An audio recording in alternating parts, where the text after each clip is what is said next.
সবাইকে তুষ্ট করা কিন্তু অনেক বড় চ্যালেঞ্জ। সেই চ্যালেঞ্জটা যে নেয় সে প্রশংসাও পায়, গালিও খায়। দুটোর প্রস্তুতিই আমার আসলে আছে। বনলতা সেনের প্রকাশকালের হিসাব করলে এখন ৯১তম বছর চলে। তো এটা ধৃষ্টতা হবে কিনা জানি না। আমার মনের অন্তরালে কাজ করেছে যে আগামী ১০০ বছরে যেন বনলতা সেন চলচ্চিত্রটা থাকে। ফলে সেখানে আমার নিজস্বতা থাকতেই হবে।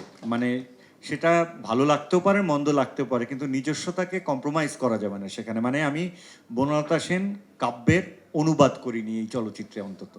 আমি চেষ্টা করেছি, মানে ৮ বছর ধরে তো একজন খালি স্ক্রিপ্টই লেখেনি আসলে, হ্যাঁ পড়েছো। তো আমি চেষ্টা করেছি যে আমার সামনে যা এসেছে বা আমার যা পড়া উচিত বলে আমি মনে করেছি সেটা পড়েছি। সুতরাং আমি মনে হয় আমাদের কোথায় যেন আমি বলেছিও যে ঐতিহাসিক চরিত্র এবং কল্পনা, কাল্পনিক চরিত্র দুটোর মিশ্রণ এখানে আছে। ঐতিহাসিক চরিত্র করার কিন্তু ঝুঁকি সবসময় থাকে, সবসময় থাকে।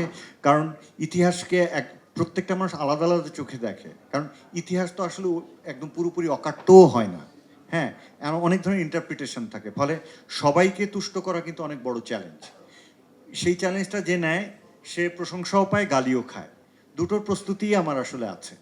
ফলে সেটা প্রশংসা শুনলে তো খুব ভালো, আর গালি খেলে ওটা মাথা পেতে নিতে হবে। কারণ সবার অধিকার আছে তার কবিকে সে কিভাবে দেখে, তার সৃষ্টিকে কিভাবে দেখে সেটা দেখতে চাওয়ার অধিকার আছে।